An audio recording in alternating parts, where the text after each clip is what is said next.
Welcome to Mac Volkswagen TV. At Mac Volkswagen, we like to have fun. This is Joe Hergert with Mac Volkswagen. In this video, we're going to do an in-depth comparison between Apple navigation and Google navigation. We're going to go through all of the features and functions of each navigation. We're going to do some driving with each navigation, and we're going to compare how each one works, and in the end, we're going to let you decide which one you like better.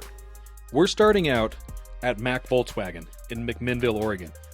We're going to go to the park. It's called Lafayette Locks. Right there, Lafayette Locks Historical Park. So we're going to put that in as our destination. And we're going to, so you can see how it's laid out here. This is what it looks like to use Apple Maps. We're going to push go. So from here, you could push here and you could add a stop if you wanted to. You could end your route. You could share your ETA with somebody in your contacts. This button right here changes it so that up is north, and this one here gives you more of the direction you're heading is up. This changes the volume, so we're going to go ahead and put the volume on so that you will have. Northeast Highway 99W, then turn right. So you'll be able to hear the voice navigation while we go. So let's go ahead and get started.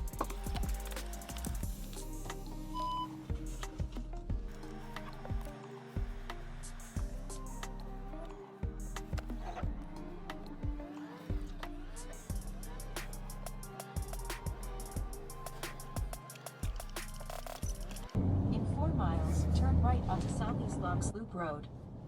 Oh, we can turn Siri up just by adjusting the volume. So Apple Maps looks clean and crisp. You've got a few things here like Winco Foods, a marker for this Pacific Pride. You can see the stoplights. You can see looks like there's a crash right there. It's interesting to see if that'll still be there when we come up and see that's what that's notifying us of.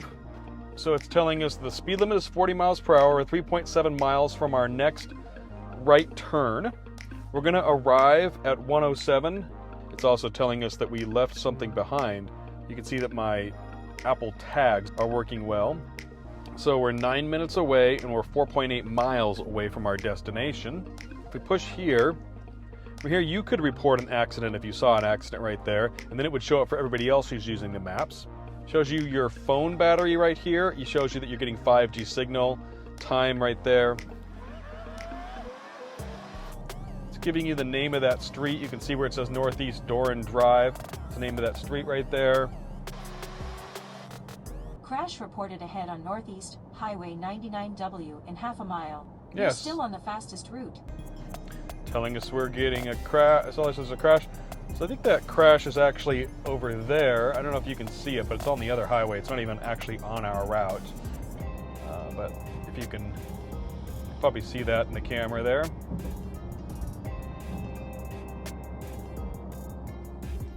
I hope everyone is okay. It doesn't look like a bad one. I just saw a tow truck and a few cars on the side of the road, so hopefully just a fender bender. In 1 mile, turn right onto Southeast Locks Loop Road. Turn right onto Southeast Locks Loop Road. One of the benefits of using Apple Maps is it does connect with your Apple Watch if you have that. So I can see on my Apple Watch my next turn, and it vibrates in the Apple Watch.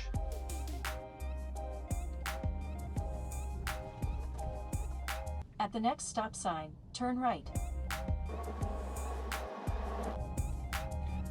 One of the neat things about having a Volkswagen with Apple CarPlay, that you have all of these different choices you can use for navigation. You have all of these different choices you can use for navigation. You can At the use stop sign, turn right onto Southeast Locks Road.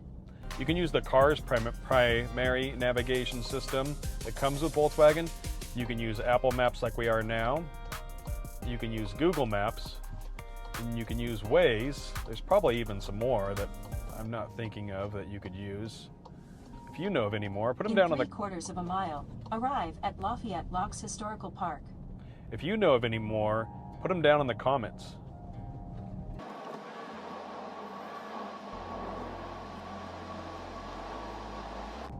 In half a mile, arrive at Lafayette Locks Historical Park. All right, and here we are. Arrive at Lafayette Locks Historical Park. We can push end route. Let's take just a moment to see how Apple Maps works. If you push destinations right here, it will actually give you some of your frequent destinations or your most recent destinations. So you can see that there. You can also use the arrows instead of just scrolling. You can hit search and you can type in, you can utilize all of these preset ones here. You can look for coffee. You can look for a gas station. So that all works pretty well. Where would you like to go? Pizza. One possibility I see is Pizza Capo on Northeast 3rd Street in McMinnville. Is that the one? Utilizing Siri like that.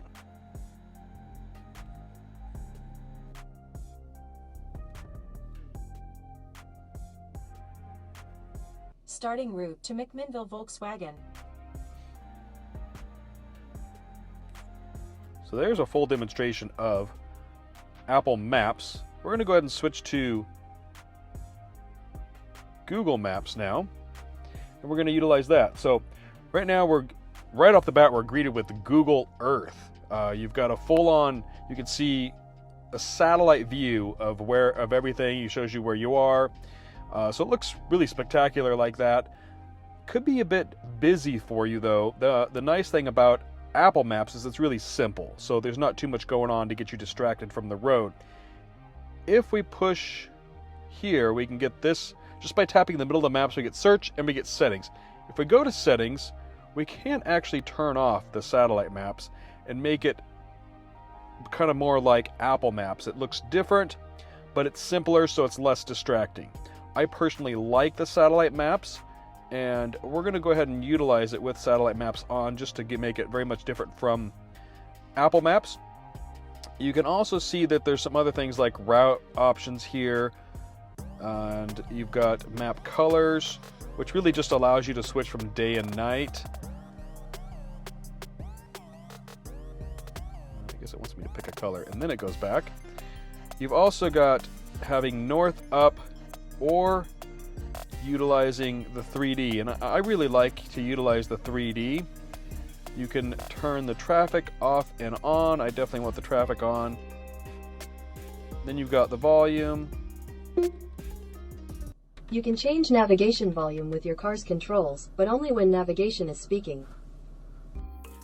So you've got all those with Google. Let's go ahead and put in our search here. So again, you've got recent searches, kind of similar, but they're bigger and you can actually see more things there. But you lost the map view at the same time. You've got some saved places. 4 places I wanted to go. Well, I went to that one. I don't know if I have actually gone to that one. I've been to that one. So interesting. I forgot I put those in there. Some place I started to go. But we're just going to go back to Mac Volkswagen right now. So we're going to go, there we go, Mac Volkswagen.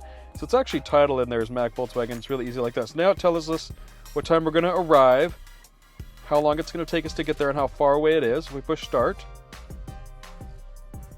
So now we're going to show you what it's like to drive back. And I wonder if the crash will still be there.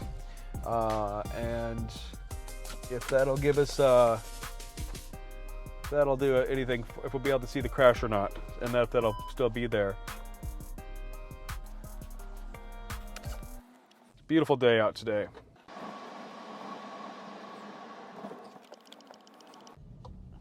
Actually just noticed that our sound was turned off there, so we didn't get a prompt for that turn. So it'll get us on the next one.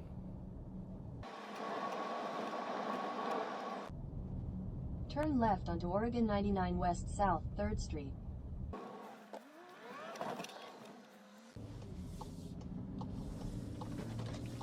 Continue on Oregon 99W South for 4 miles.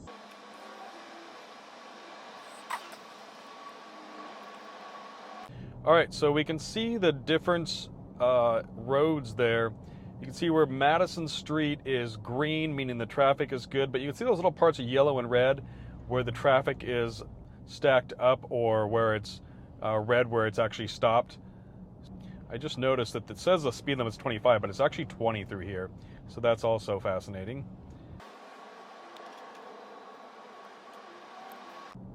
All right, so it's telling us that we're 3.3 miles from our turn up there.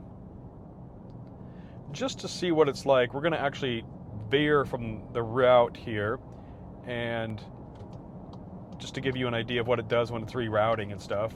Should actually have done that with Apple Maps, but. And also, since there's only one more turn, I wanted to give you the Head north on Northeast Mineral Springs Road.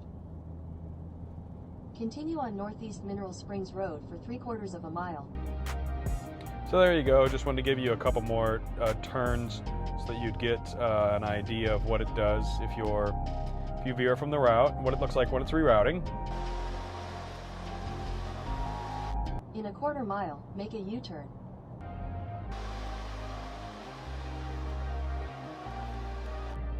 Make a U-turn. Continue on Northeast Mineral Springs Road for 3/4 of a mile. In 1/4 mile, turn right onto Oregon 99W South. Turn right onto Oregon 99W South, Pacific Highway West. Continue on Oregon 99W South for 3 miles. All right, well, it looks like the crash is gone, so it's no longer warning us of the crash. And I don't think it's there anymore. It's okay, we took like an alternate route. We stopped a little bit to watch the jet ski. Hope everybody was okay on the crash. Didn't look too bad. Hope just a fender bender. Actually, you know what? There is still some things going on from it there. And we don't have, nobody's notified us. So there's a difference right there. Google's not actually showing the crash. So I find that fascinating. In 1,000 feet, your destination will be on the left. Your destination is on the left. Crash is pretty much gone. You can see the tow truck just going ahead of us there. All right, so let's take a little more time to explore Google. We got a compass up here. You did see earlier that we had our speedometer up there. Thanks for watching another Mac Volkswagen video. See us on the web at MacVolkswagen.com. Stop by at 1920 Northeast 99 West, McMinnville, Oregon. Or give us a call, 877-721-5794. Mac Volkswagen, in the heart of wine country.